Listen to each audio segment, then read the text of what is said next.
കടലെടുത്ത് പോവുകയാണെന്ന് പറഞ്ഞപ്പോൾ ഗുരുദേവൻ എടുത്തു വഴി ഇങ്ങോട്ട് വെച്ചെന്നാ. ശങ്കര അതിന് ഞാൻ വന്നാൽ തടുക്കാൻ പറ്റുമോ എന്ന് ചോദിച്ചു. അപ്പൊ പുള്ളി ഗുരുദേവനോട് പറഞ്ഞിട്ടില്ല ഞാൻ ശങ്കരനാണെന്ന്, വയൽക്കാട്ടിലെ ശങ്കരനാണെന്ന് ഒന്നും പറഞ്ഞില്ല. ഗുരുദേവൻ ഇങ്ങാട് പറയുന്നത് ശങ്കര അത്. അപ്പൊ അത്രയും ജ്ഞാനിയായിരുന്നു.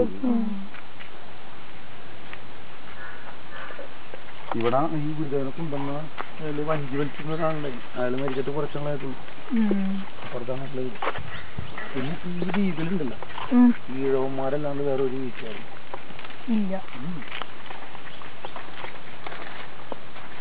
ഇവിടെ ഈ പുള്ളിയുടെ ഒരു അനുജൻ ഉണ്ടായിരുന്നു. പുള്ളി മരിച്ചിട്ട് 25 വർഷമായിട്ടുള്ളൂ. പുള്ളി ഒരു വൈദ്യനായിരുന്നു.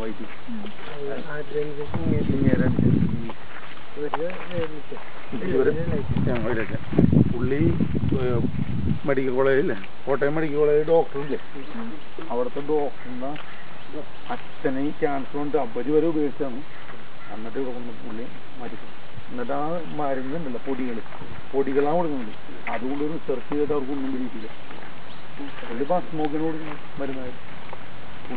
പുള്ളി എന്ത് കൊടുത്താലും അതിന്റെ പ്രതിഫലം ഒന്നും പുള്ളി വാങ്ങിക്കില്ല. അപ്പുറത്തെ റൂമിൽ ഇട്ടേക്കാൻ പറ്റും. അവിടെ നിങ്ങൾക്ക് എടുക്കുന്നതോടെ കൊണ്ടുപോകാൻ പറ്റും.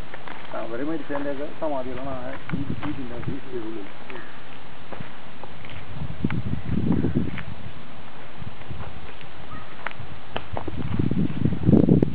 ഇതവരുടെ ആദ്യത്തെ പേര ഒരു ചെറുതുണ്ടായിരുന്നു. അത് ആദ്യം കടലെടുത്തതിൻ്റെ